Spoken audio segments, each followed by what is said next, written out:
बिस्मिल्लाहिर्रहमानिर्रहीम। अस्सलाम वालेकुम।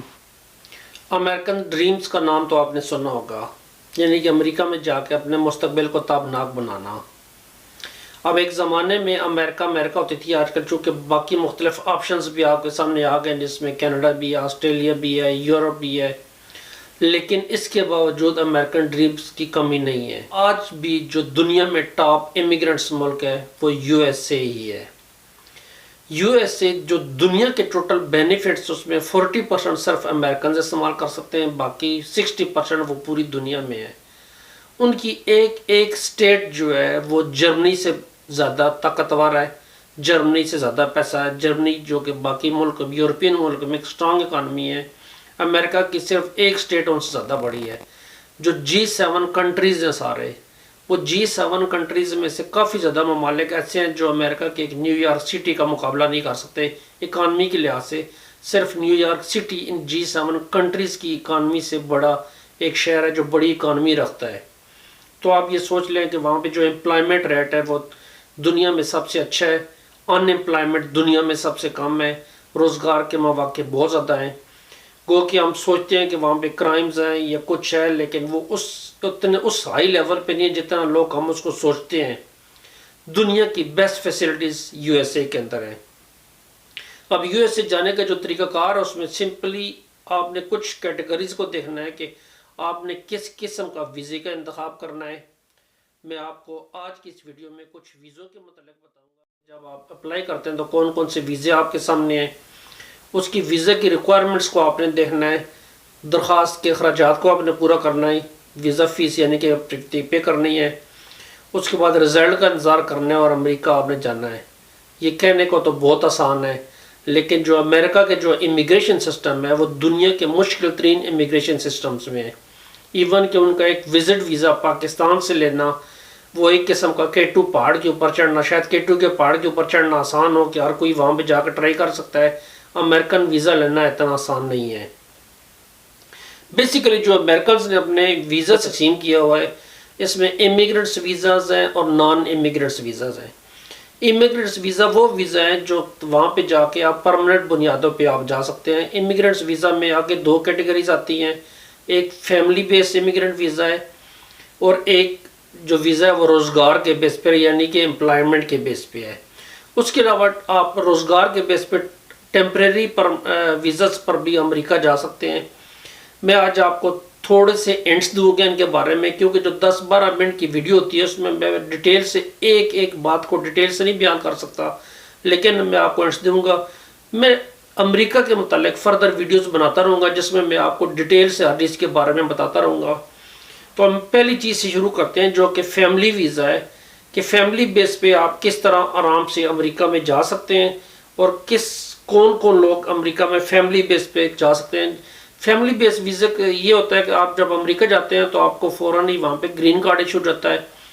जॉब्स के सिलसिले में भी ग्रीन कार्ड है और जॉब के सिलसिले में टेम्परेरी वीज़ास भी हैं जिसमें आप जाके टेम्परेरी बेसिस से अमेरिका में जॉब कर सकते हैं। बाद में अपने आप स्टेटस को आप अप करके और वहाँ पे ग्रीन कार्ड आप ले सकते हैं। जो फैमिली बेस है उसमें उन्होंने दो कैटेगरीज बनाई हुई हैं, एक अमेरिकन सिटीजन्स हैं और दूसरे जो वहाँ के परमानेंट रेजिडेंट हैं जिनको आप LPR बोलते हैं, कि लॉफुल परमानेंट रेजिडेंट्स आप उनको बोलते हैं। अब उसमें जो उन्होंने इन दो डिफरेंट कैटेगरीज में उन्होंने बनाया हुआ है, एक कैटेगरी का नाम उन्होंने IR दिया हुआ है, एक कैटेगरी का नाम उन्होंने F दिया हुआ है। IR में 1 से लेकर 5 तक कैटेगरीज हैं, F में 1 से लेकर 4 तक कैटेगरीज हैं। अब जो IR कैटेगरीज हैं जो अमेरिकन सिटीजन्स के लिए हैं उनके लिए कोई लिमिटेशन नहीं है। लिमिटेशन का मतलब है कि वो जब चाहे अपनी बीवी बच्चों को बुला सकते हैं, जबकि F जो कैटेगरीज हैं उसमें लिमिटेशन है। लिमिटेशंस का मतलब है उसमें कुछ सीटें हैं, वो सीटें आपने अपने नंबर के हिसाब से आपको वीज़ा मिलेगा। मैं आपको एक्सप्लेन करता हूँ उसके बारे में। पहले मैं चलता हूँ IR1 के बारे में। IR1 वीज़ा जो है वो अमेरिकन सिटीजन्स की वाइफ या हस्बैंड के लिए है। उसके बाद IR2 जो कैटेगरी आती है उसमें अमेरिकन सिटीजन्स का 21 साल से कम उम्र का गैर शादीशुदा बच्चे को बुला सकते हैं। जैसे मैंने पहले बोला इसमें कोई लिमिटेशन नहीं है, जिस वक्त चाहे उनको बुला लें। IR3 में अमेरिकन सिटीजन्स अगर दूसरे ममालिक में कोई बच्चा गोद में लेते हैं तो उसको वो अमेरिका में बुला सकते हैं। IR4 میں کسی یتیم لڑکے کو اگر امریکہ کے اندر ہی انہوں نے گود میں لے لیا ہے تو اس کو بھی وہ اپنا بیٹا بنا کے اس کا لیگل سٹیٹس رکھ سکتے ہیں۔ اس کے بعد امریکن سٹیزن اپنے پیرنٹس کو امریکہ میں بلا سکتے ہیں، لیکن اس کے لیے شرط یہ ہے کہ جو امریکن سٹیزنز بلا رہے ہوں اپنے پیرنٹس کو، اس کی ایج 21 سال سے زیادہ ہو۔ 21 سال سے کم عمر والا بچہ اگر امریکن سٹیزن بھی ہو تو اپنے پیرنٹس کو امریکہ میں نہیں بلا سکتا۔ یہ جو میں نے کیٹیگریز بتائی ہیں 5، اس کیٹیگریز میں نومیریکل لمٹس کوئی نہیں ہے کہ جتنے بھی لاکھوں کے حساب سے لوگ اپلائی کریں گے ان سب کو ویزے وہ مل جائیں گے۔ اب جو دوسری خاندانی ترجیح جو ویزا ہوتا ہے جو لمیٹیشنز میں آتا ہے اس کو آپ ایف کیٹیگریز بولتے ہیں۔ اس ایف کیٹیگریز میں موسٹلی وہ لوگ ہوتے ہیں جو لوگ LPR یعنی جن کے پاس پرمننٹ ریزیڈنٹ یا گرین کارڈ ہوتا ہے اور وہ اپنی فیملیز کو بلا لیتے ہیں۔ اس میں کچھ کیٹیگریز ایسی ہیں جو کہ امریکن سٹیزنز کے ریلیٹیوز کے لیے بھی ہیں، آپ اس کی تفصیل سنیں، میں آپ کو بتاتا ہوں۔ جو F1 کیٹیگری ہے اس میں امریکن سٹیزنز کے غیر شادی شدہ بیٹے اور بیٹیاں اور ان کے جو نابالغ بچے ہیں، یعنی کہ پہلی جو کیٹیگری IR2 تھی اس میں 21 سال سے کم عمر کے بچے تھے۔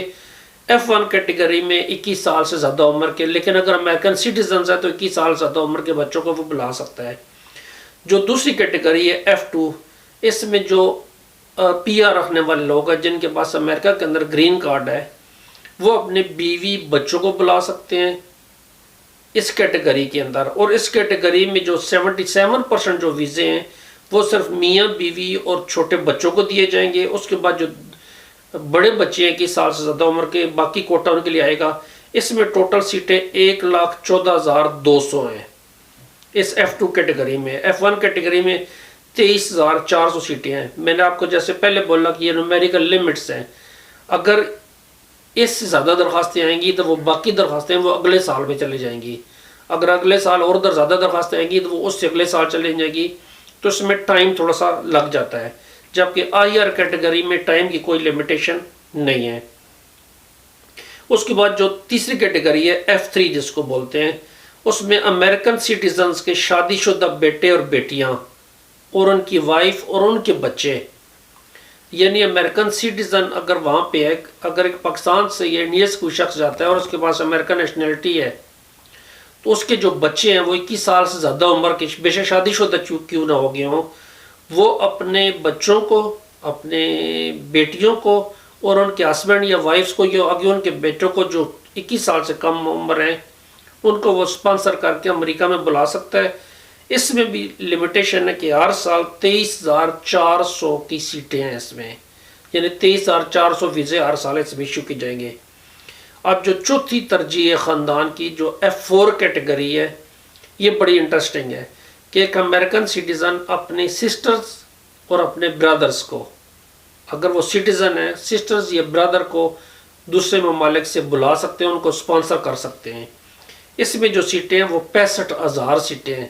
65,000 کا مطلب وہ پوری دنیا میں تقسیم ہو جائیں گی، اور اس میں بھی جو نومیریکل لمٹس ہے کہ وہ سینیارٹی بیس پہ کہ جو لوگ پہلے اپلائی کریں گے جب ان کا نمبر آئے گا تو اس نمبر پہ ان کو ویزا مل جائے گا۔ یعنی ایک شخص نے اگر آج اپنے برادر یا سسٹر کے اپلائی کیا ہے تو ممکن ہے اس کا ویزا 10 12 14 سال میں ان کو امریکہ کا گرین کارڈ مل جائے۔ یہ تو ہو گیا فیملی بیس امیگریشن ویزا پہ۔ میں بہت تیز چل رہا ہوں، تیز اس لیے چل رہا ہوں کہ پھر ویڈیو کا ٹائم تھوڑا ہے اور میں نے زیادہ بنانی ہے۔ اس کے بعد ہم آتے ہیں روزگار کی بنا پر گرین کارڈ جو لوگ حاصل کرتے ہیں، اس میں پرمننٹ جا رہے ہیں، اس میں ٹیمپریری بھی جا رہے ہیں۔ میں پہلے گرین کارڈ والوں کا یعنی پرمننٹ کا بیان کر رہا ہوں یہاں پہ۔ جو لوگ آؤٹ اسٹینڈنگ ہے کسی بھی شعبے میں وہ امریکہ کے گرین کارڈ کے لیے اپلائی کر سکتے ہیں، لیکن بیسک جو کوالیفیکیشن ان کے لیے چاہیے کہ آپ کے پاس جابز ہونی چاہیے وہاں پہ۔ موسٹلی کیسز میں جابز کے بغیر آپ یہ سمجھ لیں کہ یہ گرین کارڈ حاصل کرنا بہت مشکل ہے۔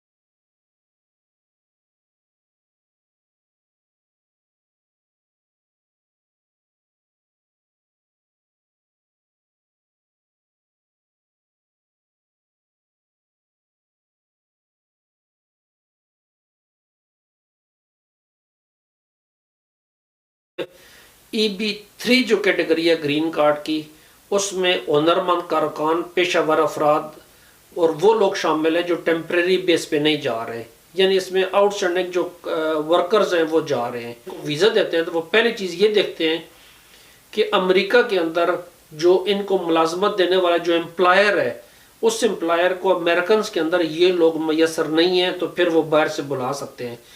अगर वो अमेरिकन के अंदर उनको ये मैसर होंगे तो उनको ये वीज़ा नहीं मिलेगा और वो बाहर से आदमियों को नहीं बुला सकते।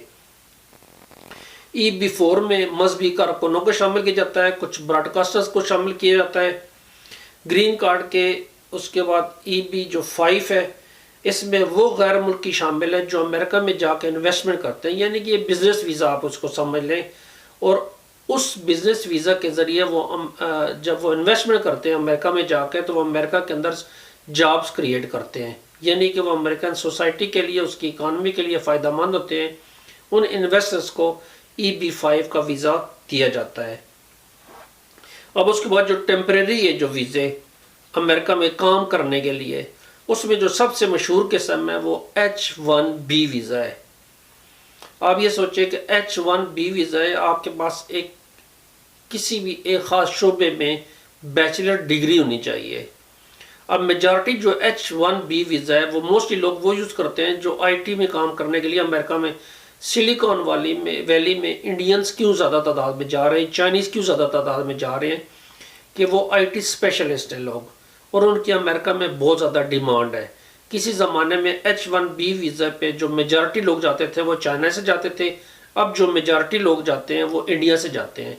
पाकिस्तानियों की बहुत कम तादाद इस कैटेगरीज में अमेरिका में जा रही है। उसके बाद L1 वीज़ा है। L1 वीज़ा उनके लिए है जो इंटर कंपनी ट्रांसफर्स हैं, मतलब जो मल्टीनेशनल कंपनीज हैं वो जब अपने लोगों को एक मुल्क से दूसरे मुल्क में ट्रांसफ़र करते हैं तो L1 वीज़ा उसके लिए यूज़ होता है। E3 वीज़ा जो है वो सिर्फ ऑस्ट्रेलियन सिटीजन्स के लिए है जो कि अमेरिका के अंदर जो एक स्पेशल किस्म के जो ट्रेड्स होते हैं उसमें काम करते हैं, लेकिन ये बाकी ममालिक के लिए नहीं है। उसके बाद TN वीज़ा है। अब TN वीज़ा के लिए मैं एक्सप्लेन कर दूँ कि कनाडा, मैक्सिको और अमेरिका के दरमियान एक एग्रीमेंट है, उसको नेफ्टा बोलते हैं। उस NAFTA नेफ्टा, इसके अंदर जो आज़ाद तजारती माहदा है, इसके अंदर जो लोग एक दूसरे के ममालिक में जाके काम करते हैं इस इकनॉमिक्स के अंदर या इस बिज़नेस के अंदर, उसको TN बोलते हैं। उसके बाद OAK जो वीज़ा है वो उनके लिए जो साइंस, फ़नून, तालीम, कारोबार या एथलेटिक्स में गैर मामूली सलाहियतों के मालिक हों। उसके बाद P वीज़ा उनके लिए है जो तफरी करने वाले और फ़नकारों के लिए जो कि परफॉर्म करने के लिए अमेरिका में आ रहे हैं, तफरी फ्राहम करने वाले लोगों के लिए। उसके बाद जो R कैटेगरी वीज़ा है वो गैर मुनाफा बख्श मजहबी तंजीम के लिए काम करने वाले और अमेरिका आने वाले मजहबी कारकुनों के लिए है। ये थोड़ी सी बेसिक इंफॉर्मेशन थी जो अमेरिका के मुतालिक थी और वीज़े की मुख्तलिफ कैटेगरीज थी। थोड़ा सा आपको क्लियर करना था कि जब आप अमेरिका जा रहे हैं तो कौन कौन सी कैटेगरीज में किस किस बेस पे आप अमेरिका जा सकते हैं। इस वीडियो देखने के बाद आपको कम अज़ कम ये चीज़ क्लियर हो जाएगी कि आप अमेरिका जाने के लिए किस कैटेगरीज के अहल हैं। मैं USA के मुतालिक मज़ीद वीडियो बनाता रहूँगा ताकि आप लोगों को, जिस तरह मैं कनाडा या स्वीडन या इटली या फ्रांस या जर्मनी के मुतालिक वीडियोज़ में बनाता हूँ, मैं अमेरिका के वीडियोज़ बनाऊँगा। आप लोगों को एक दूसरा रास्ता भी पता चलना चाहिए और आपको जानने का पता होना चाहिए। और पाकिस्तान से लोग नॉन स्किल्ड वीज़ा पर या परमानेंट ग्रीन कार्ड पे बहुत कम लोग जा रहे हैं अमेरिका में। अमेरिका में जो मोस्टली पाकिस्तानी जा रहे हैं वो फैमिली बेस्ड इमिग्रेंट वीज़े पे जा रहे हैं और वही इनके लिए सबसे आसान है। क्वालिफ़िकेशन के वीज़े पे आप जाएँ, ये भी एक रास्ता है, आप तलाश करें। वहाँ पे काफ़ी ज़्यादा एजेंसीज हैं जो लोग आपकी हेल्प करती हैं, जो आपके रिलेटिव्स रह रहे हैं अमेरिका में, वो उन एजेंसियों से मिलकर आपके लिए जॉब का कॉन्ट्रैक्ट बनवा के आपको भिजवा सकते हैं और स्पॉन्सर जॉब के स्पॉन्सरशिप वीज़ा पे आप अमेरिका में इजीली जा सकते हैं। थोड़ा सा टाइम लगता है लेकिन जा सकते हैं, नामुमकिन कोई बात नहीं है। मेरे लिए दुआ कीजिएगा, अपना ख्याल रखिएगा। अल्लाह हाफिज़।